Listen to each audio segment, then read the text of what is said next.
Nippon India small cap fund की category में one of the best fund कहा जाता है और ये निप्पॉन इंडिया म्यूचुअल फंड का भी one of the best fund है। इस फंड को क्रिसिल के द्वारा 4 स्टार रेटिंग मिली हुई है। आज हम इसी फंड के बारे में डिटेल में बात करने वाले हैं। नमस्कार, मेरा नाम है रवि। आपका स्वागत करता हूं अर्थवर्धन चैनल में। Nippon India small cap fund की हम launch date, asset allocation, fund type, fund performance, top holdings, investment options, expense ratio और क्या ये फंड आपके लिए सूटेबल है कि नहीं, उसके बारे में हम बात करेंगे। पहले हम स्मॉल कैप कैटेगरी को समझने की कोशिश करते हैं। इंडिया में शेयर मार्केट 3 हिस्सों में डिवाइड किया गया है अकॉर्डिंग टू साइज।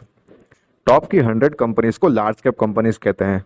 उसके बाद की 101 से लेकर 250 तक की कंपनीज को मिड कैप कंपनीज की कैटेगरी में डाला जाता है। उसके बाद की 251 से लेके बाकी सब कंपनीज को स्मॉल कैप कैटेगरी में डाला जाता है। हमारा ये Nippon India small cap fund mainly small cap companies में इन्वेस्टमेंट करता होने के कारण इसको Nippon India small cap fund नाम दिया गया है। स्मॉल कैप कैटेगरी के स्टॉक्स में मेनली वॉलेटिलिटी बहुत ज़्यादा रहती है, लेकिन अगर आप ऐसे फंड में बहुत ही ज़्यादा लॉन्ग टर्म के लिए, जैसे कि 7 साल, 10 साल, 15 साल के लिए आप इन्वेस्टमेंट करते हैं, तो आपको शानदार रिटर्न्स मिलने की संभावना बढ़ जाती है।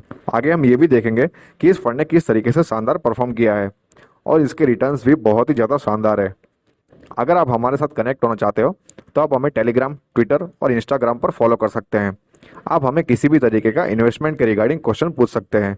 जितना हो सके उतना जल्दी हम आपके क्वेश्चंस को आंसर करने की कोशिश करेंगे। Nippon India small cap fund 16 सितंबर 2010 को लॉन्च हुआ था। इस फंड का साइज है 19,214 करोड़ का। ये एक एक्टिव फंड है। इस फंड का एग्जिट लोड है 1% फॉर 30 डेज। अब यहाँ पर नोट करने वाली ये बात है कि मेनली इक्विटी फंड्स में 1% का एग्जिट लोड 1 ईयर के लिए रहता है, लेकिन इस फंड में एग्जिट लोड है 1% का, वो भी 30 डेज के लिए। मतलब अगर आप अपने पैसों को 30 डेज के अंदर रिडीम करते हो तो आपको 1% का एग्जिट लोड लगेगा, लेकिन अगर आप 30 डेज के बाद अपने पैसों को रिडीम करते हो तो आपको किसी भी तरीके का एग्जिट लोड पे करने की जरूरत नहीं रहेगी। Nippon India small cap fund की एक यही अच्छी बात है, इसमें एग्जिट लोड 1% है, वो भी 30 डेज के लिए। इस फंड का बेंचमार्क है निफ्टी स्मॉल कैप 250 TRI। अगर इस फंड के एक्सपेंस रेशियो की बात करें तो डायरेक्ट मोड में 0.28% है, जबकि रेगुलर मोड में 1.69% है। एक्सपेंस रेशियो डायरेक्ट मोड में बहुत ही कम है और रेगुलर मोड में भी हम कह सकते हैं कि एक्सपेंस रेशियो बहुत ही कम है।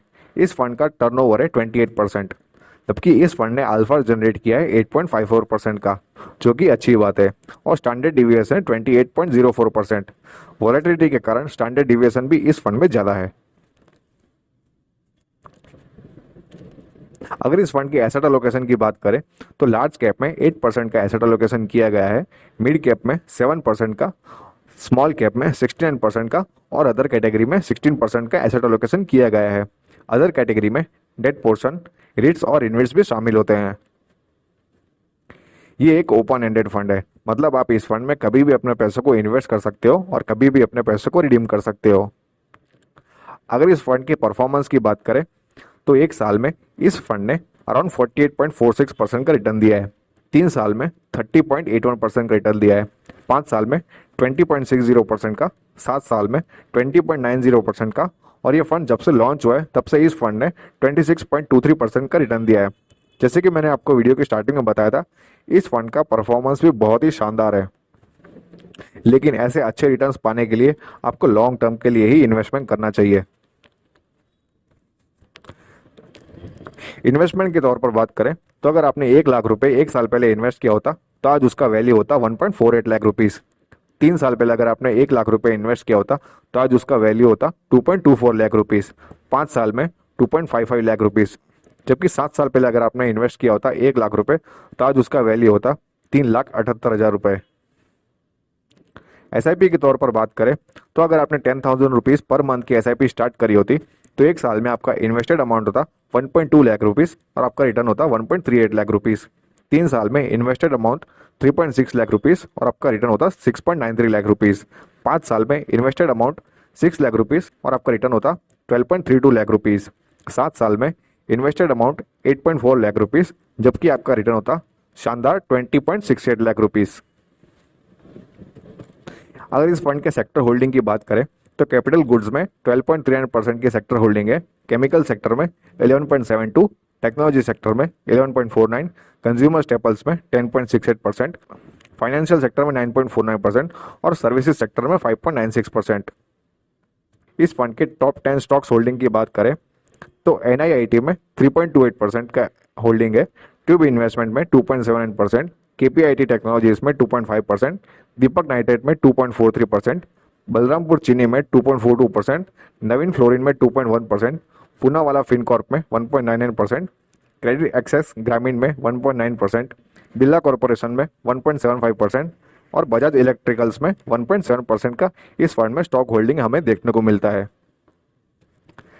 मिनिमम इन्वेस्टमेंट की बात करें तो आप मात्र 100 रुपीज़ पर मंथ से आप अपनी SIP स्टार्ट कर सकते हैं, जो कि इस फंड की एक दूसरी खासियत है।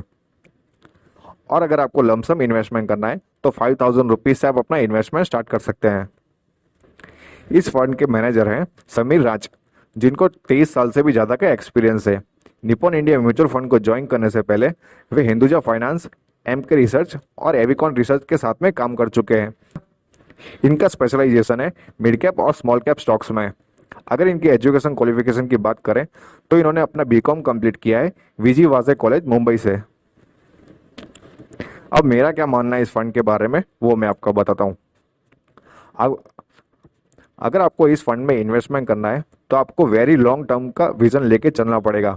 मतलब आपको कम से कम 7 साल, 10 साल, 15 साल या उससे भी ज़्यादा का टाइम लेकर इस फंड में इन्वेस्टमेंट करना चाहिए। अगर कोई हाई रिस्क टेकर है वो भी इस फंड में इन्वेस्टमेंट कर सकता है। अपने पोर्टफोलियो को बैलेंस करने के लिए भी इस फंड में इन्वेस्टमेंट कर सकते हैं। अगर कोई यंग जनरेशन है और अभी अभी जॉब लगी है या फिर अभी अभी अपना बिजनेस स्टार्ट किया है और लॉन्ग टर्म के लिए इन्वेस्टमेंट करना चाहते हैं, वो भी इस फंड में इन्वेस्टमेंट कर सकते हैं। लेकिन अगर आपको शॉर्ट टर्म के लिए इन्वेस्टमेंट करना है या फिर कोई रिटायर्ड पर्सन है, उनको इस फंड से दूर रहना चाहिए। होप ये वीडियो आपको पसंद आया होगा। अगर ये वीडियो आपको अच्छा लगा तो लाइक करो, शेयर करो और सब्सक्राइब करो। Thank you.